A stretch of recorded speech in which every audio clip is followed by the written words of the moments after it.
नमस्कार। राधे राधे, हर हर महादेव। मैं आपका आचार्य देव। बुद्धि के स्वामी बुध, जो बुद्ध और बुद्धू बना देने के कारक हैं। बुध अच्छे तो आप बुद्ध हो जाएंगे, और बुध खराब तो आप बुद्धू हो जाएंगे। जा रहे हैं अपनी ही राशि में, जिसका नाम है मिथुन राशि। मिथुन राशि में बुधदेव 6 जून को प्रवेश करेंगे। यहाँ पे उनकी मुलाकात गुरु के साथ होगी। गुरु से ज्ञान लेंगे और गुरु का ज्ञान लेके फिर आगे बढ़ जाएंगे। आपके बर्थ चार्ट पे अष्टम भाव में जाएंगे।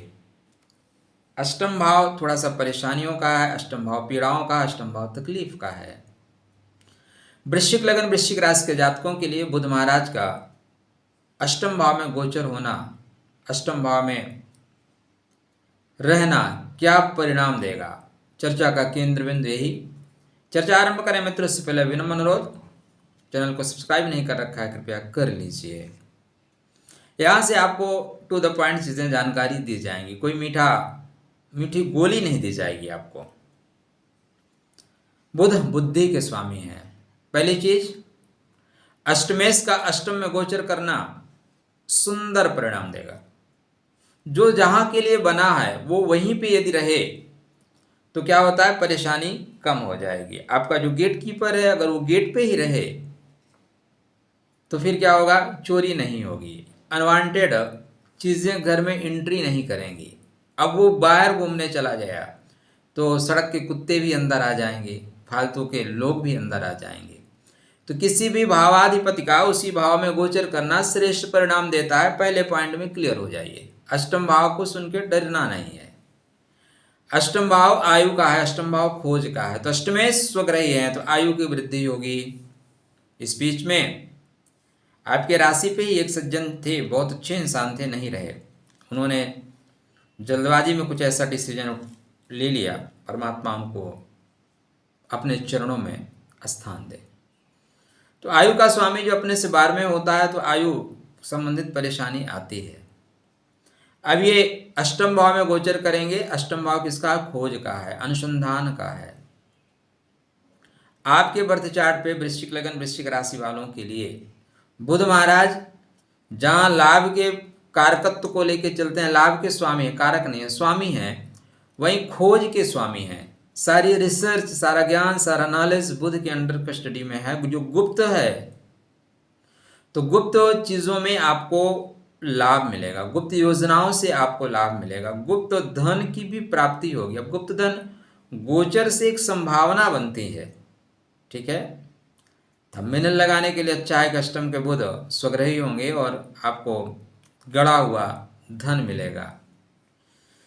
मैं जानता हूँ बहुत नज़दीक से गड़े हुए धन को खोजने वालों को, मैंने भी लोगों के साथ प्रयास किया है। ऐसा नहीं, मैं कुछ ऐसा बचा नहीं जो मैंने ना किया हो, होता नहीं मित्र। जब आप जाएंगे, जैसे मैं एक जगह गया था तो मैंने बोला हाँ भैया कहाँ पे है, बोले वो नदी के किनारे है, उसका कड़ाहा का चूल्हा दिखाई दे रहा है। मैंने कहा कोई बात है, कड़ाहा का चूल्हा है तो तब तो धन मिल ही जाएगा, क्योंकि वहाँ पे जो प्रेतादिक पीड़ा है उसको दूर करने के क्रिया पता है, ठीक कर ली जाएगी। वहाँ पे जब रात में पहुँचा गया तो पता चला कि भाई किसने देखा था, तो जो ले जाने वाले थे उन्होंने कहा कि हमारे बाबा जी ने देखा था, और बाबा जी को मरे 20 साल हो गए, उन्होंने कब देखा था पता नहीं। तो इस तरह की फालतू बकवासबाजी बहुत की जाती है, तो कृपया इस तरह की बकवासबाजी में ना रहें। कहाँ खोजोगे, नदी के किनारे, इतना बड़ा किनारा है।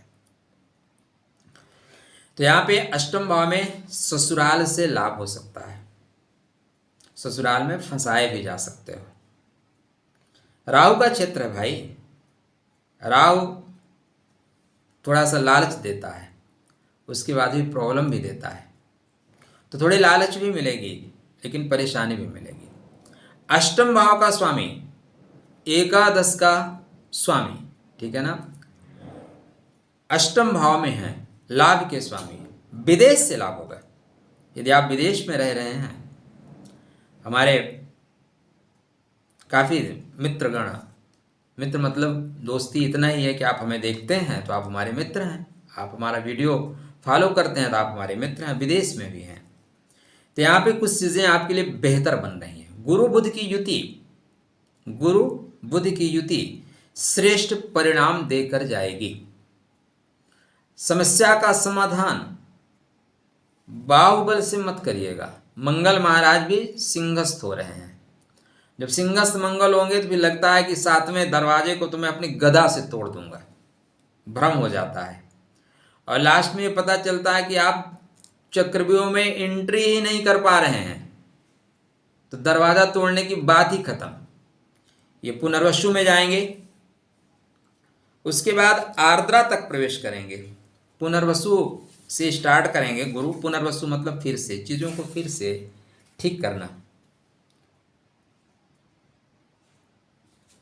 पहले मृगशिरा में जाएंगे। कहाँ जाएंगे? मृगशिरा, फिर आर्द्रा, फिर पुनर्वसु। मृगशिरा मंगल का नक्षत्र है, चंचलता युक्त नक्षत्र है, अवेयरनेस का नक्षत्र है, सभी चीज़ों को जान लेने का नक्षत्र है। तो सभी तरह की जानकारियाँ आपको अवेलेबल होंगी, सभी तरह की जानकारियाँ आपको प्राप्त होंगी।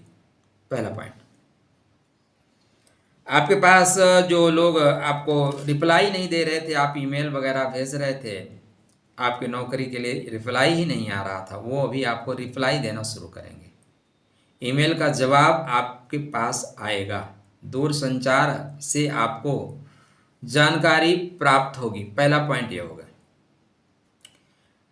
खोज लेने का नक्षत्र है, इसलिए आप खोज लेंगे। जो भी समस्या है उसका समाधान खोज लेंगे। इसके बाद ही आर्द्रा में जाएंगे। जब आर्द्रा में जाएंगे तो थोड़ा सावधान रहिएगा, थोड़ा सा चतुरता के साथ, विवेक के साथ काम करिएगा। बुद्धि सदैव शक्ति को हराती है, विवेक सदैव अच्छे से अच्छे पहलवान को हरा देता है। तो विवेक के साथ काम करिएगा। गणपति की आराधना अभी से शुरू कर दो, क्योंकि गुरु भी आर्द्रा में जाएंगे, सूर्य नारायण भी आर्द्रा में जाएंगे। और ये पहली बार हो रहा है कि बहुत कम अंतराल में सूर्य गुरु तो एक साथ आर्द्रा में रहेंगे। यहाँ पे थोड़ा दबाव भी रहेगा, लेकिन कुछ नक्षत्र वाले ऐसे रहेंगे कि जो मज़ा भी उठाएंगे सबके लिए। अब कोरोना में कुछ लोग क्या है, कुछ नहीं, बहुत लोग परेशान हुए और कुछ लोग हो गए माला माल। अवसर जब मिलता है ना तो लोग उसको यूज करते हैं, तो आप उसको मिसयूज भी कर सकते हैं, यूज जो भी आप कह लीजिए। तो यहाँ पे आपको लाभ होगा।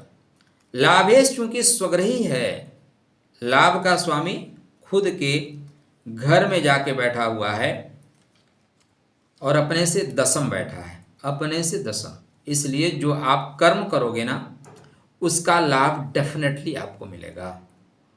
इसके बाद फिर ये जाएंगे पुनर्वसु नक्षत्र में। पुनर्वसु मतलब फिर से चीज़ों को ठीक करने का, repeat and repeat.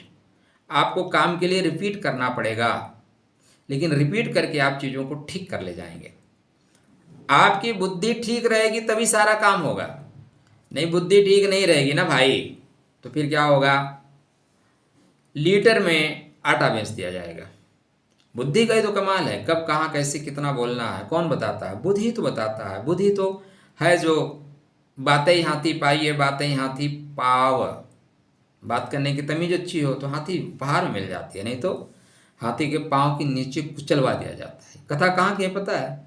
Kabirdas ji की है। हाँ, बाद में उसको, चूँकि हम लोग सेकुलर हैं, सब कुछ सेकुलर सेकुलर करके उसको ढक दिए कि नहीं, एक चद्दर में डाला गया, नीचे उठाया गया, फूल निकले।